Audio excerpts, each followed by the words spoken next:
Hello everybody and welcome to Parks Bros. It's Drew here and we have another update from SeaWorld San Diego. Thanks to our good friend Dorian. You can check out his Instagram down in the description below.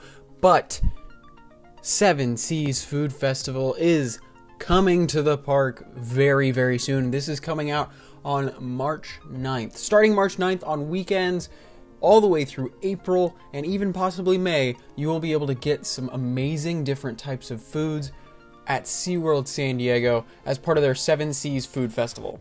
So you can see a lot of setup is being put into this, especially for lighting and sound systems and stages, as well as the Polynesian Flavors Pavilion, which is where you'll actually find some fire dancers. Yeah, it's gonna be cool. A lot of amazing cuisine will be coming out, as well as a lot of new entertainment, which honestly I'm very excited to go check this out for myself. I will be at the preview night on Friday night, this coming Friday night, so I'm very excited to go to that, especially since we get to dine with the killer whales as well. But here's just more looks of the Polynesian Pavilion, where food will be. There's banners everywhere that just show off that Seven Seas is coming. So there's a lot of different stages as well besides just the food options. There will be an American food option though, a Polynesian food option, a French option, and a couple others that I can't remember at the moment. But here is also a sad thing that I gotta tell you. Pets Rule, the famous show at the park, just had its final show last Sunday. So Pets Rule is no longer running at SeaWorld San Diego. Now he's come over to Wild Arctic, and you can see behind this blue tarp, there's actually going to be a full stage there for a show of some sort. I'm not entirely sure what that show will be, but this looks to be a full dining area next to where you can get some French bistro. So that's awesome to see that. It looks completely different to what it was, you know, a couple weeks back when I finally visited for the first time in a long time. But honestly, just getting this food alone is gonna be amazing.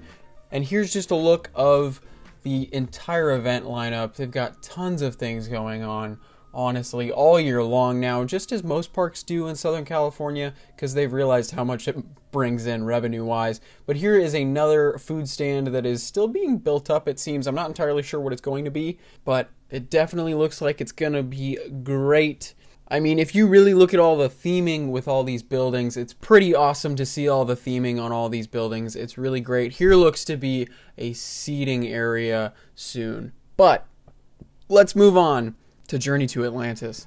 Now, this ride has been getting some major refurbishment done over the past couple months, and you can see that there is even more paint all over the building, and that includes a brand new color of blue with some texture on the outside of the left tower there. And honestly, it's looking a heck of a lot better than just that light blue. I do like that there's different types of blue everywhere. And speaking of different types of blue, there's definitely some more paint on the station building and queue building itself. And a couple weeks ago I was saying all it needs is some gold trim, it'll look great. Well, it's got the gold trim and it definitely looks great. Honestly, I think this is a great way to change things up with a refurbishment as extensive as this. At least for the station building, it's definitely looking a lot more like a SeaWorld ride, I suppose. But man, I cannot wait to get on it eventually once it opens up for the first time.